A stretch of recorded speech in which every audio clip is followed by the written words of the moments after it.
정부가 국민에게 몰래 마약을 먹인다면 여러분은 믿으시겠습니까?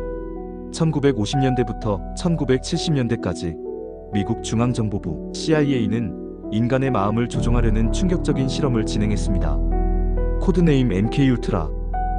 무고한 시민들을 대상으로 한 이 비밀 프로젝트는 20년간 지속되었고 수많은 희생자를 낳았습니다. 오늘 우리는 미국 역사상 가장 어두운 비밀 중 하나를 파헤쳐 보겠습니다. 1950년 한국전쟁에서 돌아온 미군 포로들이 이상한 증언을 하기 시작했습니다.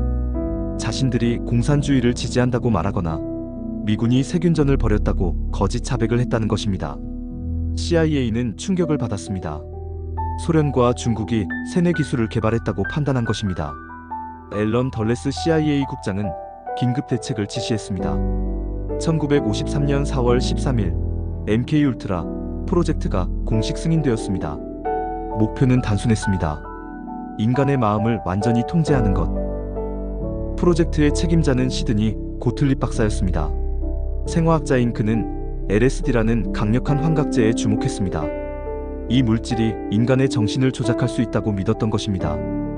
프랭크 올슨 43세 생물학 무기 연구소에서 일하는 평범한 과학자였습니다. 아내와 세 자녀를 둔 가정적인 남성이었죠.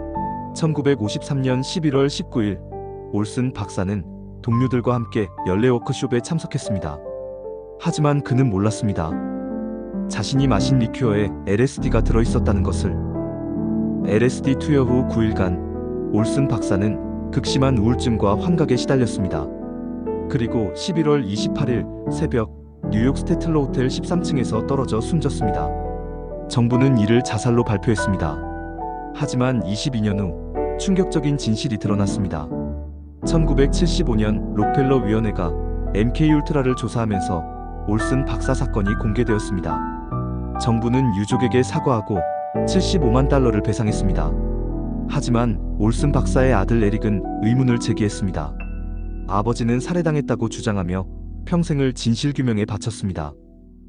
MK울트라의 가장 충격적인 하위 프로젝트 중 하나는 미드나잇 클라이맥스였습니다. CIA는 샌프란시스코와 뉴욕에 고급 아파트를 운영했습니다. 겉보기엔 매춘업소였지만 실제로는 비밀 실험실이었습니다. 이 프로젝트를 책임진 것은 조지 화이트 요원이었습니다. 그는 일기에 이렇게 적었습니다. 나는 고문을 하고 마약을 주고 위조를 하고 무고한 사람들을 속였다. 정부의 이름으로. 자신들이 마신 술에 LSD가 들어있었고 모든 행동이 일방향 거울 너머에서 관찰되고 있었다는 것은 손님들은 몰랐습니다. 1960년 스탠포드 대학생이던 켄 키즈는 하루 20달러에 이끌려 병원 실험에 참여했습니다. 그는 몰랐습니다. 자신이 받은 것이 CIA가 제공한 LSD였다는 것을. 이 경험은 키즈에게 영감을 주어 나중에 그 유명한 소설 뻐꾸기 둥지 위로 날아간 새를 쓰게 됩니다. 아이러니하게도 CIA 실험이 반체제 문화를 만들어낸 셈이었습니다. 실험 대상은 매춘업소 손님들만이 아니었습니다. 정신병원 환자들, 교도소 수감자들, 심지어 일반 시민들까지 동의 없이 실험 대상이 되었습니다. 켄터키주 렉싱턴 중독연구센터에서는 마약 중독자들을 대상으로 실험이 진행되었습니다. 환자들에게 마약을 끊어주겠다고 약속하면서 실제로는 더 강한 약물을 투여했습니다. 일부 환자들은 77일 연속으로 LSD를 투여받았습니다. 인간이 견딜 수 있는 한계를 시험하는 것이었습니다. 캐나다 몬트리올의 앨런 메모리얼 병원에서는 더욱 끔찍한 실험이 벌어졌습니다. 도널드 이완 카메론 박사는 환자들에게 수개월간 혼수 상태를 유지시키며 LSD를 투여했습니다. 린다 맥도날드 부인은 산후 우울증 치료를 받으러 병원에 갔다가 86일간 혼수 상태에 빠졌습니다. 깨어났을 때 그녀는 자신의 이름도 남편도 5자녀도 기억하지 못했습니다. 환자들은 매일 전기 충격을 받았고 수면제로 강제로 잠들어야 했습니다. 목적은 기존 기억을 완전히 지우고 새로운 인격을 만드는 것이었습니다. 또 다른 실험에서는 환자들을 완전히 어둡고 조용한 방에 몇 주간 격리시켰습니다. 감각 차단이 인간의 정신에 미치는 영향을 연구하기 위해서였습니다. 1960년대 말 미국 사회는 큰 변화를 맞고 있었습니다. 베트남 전쟁 반대 시위가 거세지고 정부에 대한 불신이 커지고 있었습니다. 1973년 리처드 헬름스 CIA 국장은 퇴임을 앞두고 충격적인 명령을 내렸습니다. MK울트라 관련 문서를 모두 폐기하라는 것이었습니다. 수십 년간의 실험 기록, 희생자 명단, 실험 결과들이 모두 사라졌습니다. 완전한 증거인멸이었습니다. 시드니 고틀립 박사 역시 자신의 개인 기록들을 모두 태웠습니다. 그는 나중에 이렇게 증언했습니다. 그 시절의 일들을 기억하고 싶지 않았다. 하지만 1974년 12월 21일 모든 것이 바뀌었습니다.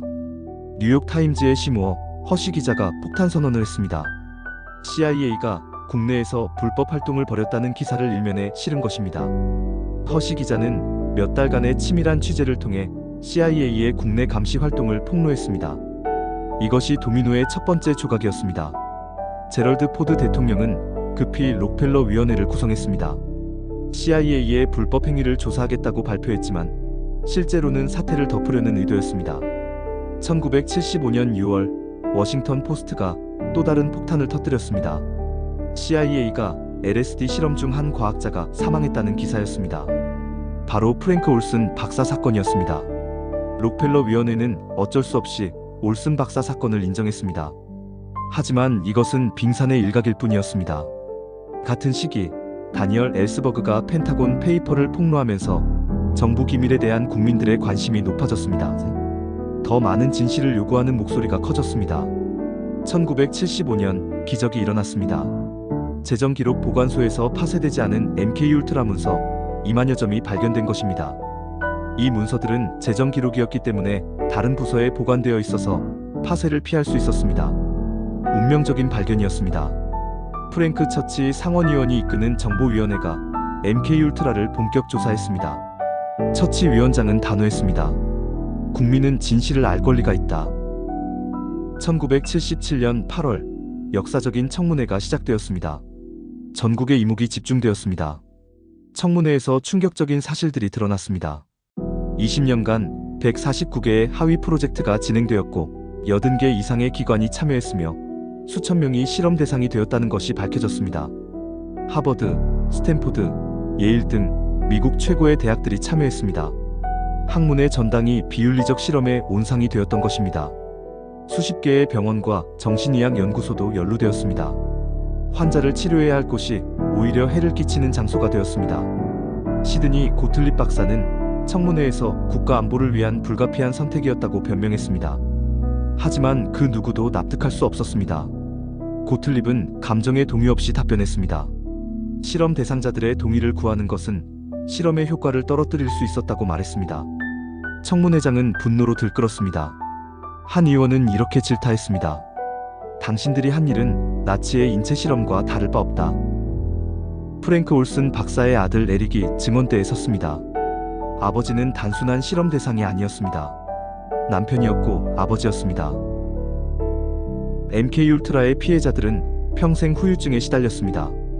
기억 상실, 우울증, 환각, 자살 충동. 그들의 삶은 완전히 파괴되었습니다. 벨라 멜리는 17세의 앨런 메모리얼 병원에서 실험을 당했습니다. 70세가 된 지금도 그녀는 말합니다. 나는 여전히 그때의 악몽에 시달리고 있습니다. 렉싱턴 중동연구센터의 생존자들은 정기적으로 모입니다. 서로의 상처를 위로하고 잊혀지지 않도록 증언을 계속하기 위해서입니다. 1980년대부터 피해자들의 소송이 이어졌습니다. 캐나다 정부는 1992년 77명의 피해자에게 총 10만 달러씩 배상했습니다. 미국에서도 일부 피해자들이 승소했지만 대부분은 증거 부족으로 제대로 된 보상을 받지 못했습니다. 정부의 문서 파기가 피해자들의 발목을 잡았습니다. 2018년 CIA는 추가로 1만 3천여 페이지의 MK울트라 관련 문서를 공개했습니다. 여전히 검은 칠로 가려진 부분이 많았지만 새로운 사실들이 드러났습니다. 지금까지도 MK울트라의 전모는 완전히 밝혀지지 않았습니다. 여전히 기밀로 분류된 문서들이 있고 알려지지 않은 피해자들이 있을 것으로 추정됩니다. MK울트라 사건은 의료윤리의 전환점이 되었습니다. 인체 실험에서 충분한 설명에 근거한 동의가 절대 원칙으로 확립되었습니다. 현재 모든 인체 실험은 엄격한 윤리 심사를 받아야 합니다. MK울트라의 교훈이 제도적 안전장치로 자리 잡은 것입니다. MK울트라는 끝났지만 그 교훈은 여전히 유효합니다. 국가안보라는 명분 하에 얼마나 많은 일들이 은밀히 벌어질 수 있는지를 보여주는 사례입니다. 오늘날에도 새로운 형태의 감시와 통제 기술이 발달하고 있습니다. 인공지능, 빅데이터, 생체인식 기술은 발전했지만 근본적인 우려는 여전합니다. 정부가 국민을 상대로 비밀 실험을 했다는 이 충격적인 사실을 여러분은 믿을 수 있습니까? 그리고 지금 이 순간에도 우리가 모르는 어떤 일들이 벌어지고 있을까요? 여러분의 생각을 댓글로 남겨주세요. 세상읽기 연구소였습니다.